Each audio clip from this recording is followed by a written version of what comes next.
shall come to pass, if thou shalt hearken diligently unto the voice of the Lord thy God, to observe and to do all his commandments which I command thee this day, that the Lord thy God will set thee on high above all nations of the earth.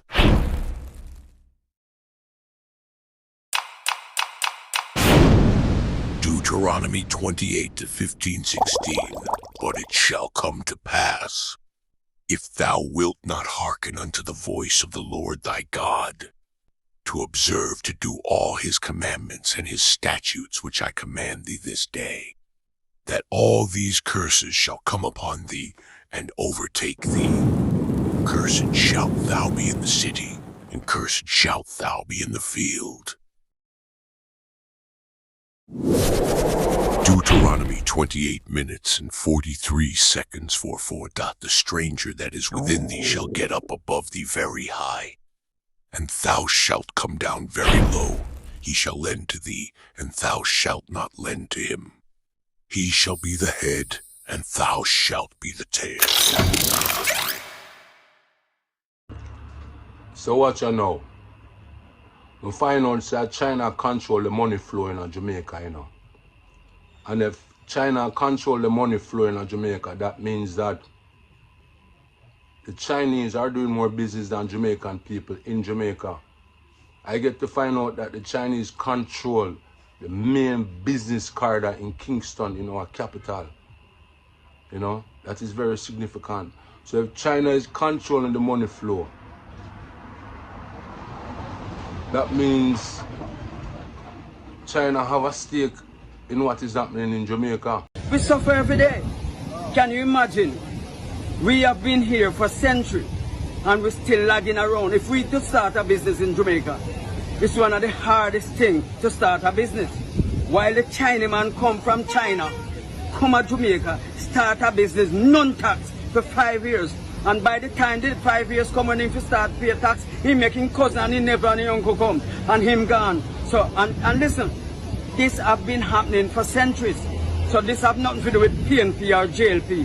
And you know, at the end of the day, none of them no want to fix it because all of them want us to, the black man. I want to build a hotel of 4,000 rooms. 4,000 rooms and this little property. I mean, this is nature, right? And it's supposed to be shared by everyone. What is happening now in Jamaica where if you own a beach property, you have the right to block off and do all that. We're not into that. You know we're born and grow here. We just want to share it.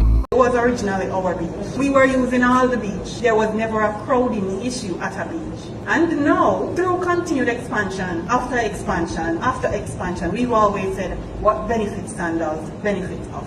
But now it is getting to the point where the greed of this organization is disenfranchising the communities. We will not give you our beaches.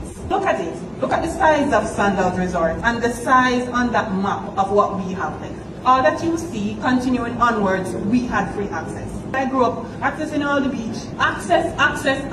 And with the development of that organization, we said, yay! And we cheered you on, we participated, we helped to build, and now look what we have left. Look, that little section, that is all we have left. And you are proposing to say, oh, guess what? I'll give you 50 jobs. 50 low-level skilled jobs, and you give us your beach, which we will never give you again. The Chinese pretty much own Jamaica. I mean, the Jamaican government is giving them concessions, land concessions. They're building hotels, beach resorts. They're building 2 schools for the Japanese, for the Jamaicans. And what the Jamaicans have to give them in turn is the right to certain lands, the right to certain waterways. And if it doesn't stop, Jamaica, ironically, the land of Marcus Garvey and Bob Marley, will be the first Chinese colony in the Caribbean. Wow. It's getting bad. And you know why it's happening? Because the black bourgeoisie leadership in both Africa and the Caribbean, they don't have to live with the consequences of the economic decisions they make. Ecclesiasticus 6:13. Separate thyself from thine enemies. Take heed of thy friends.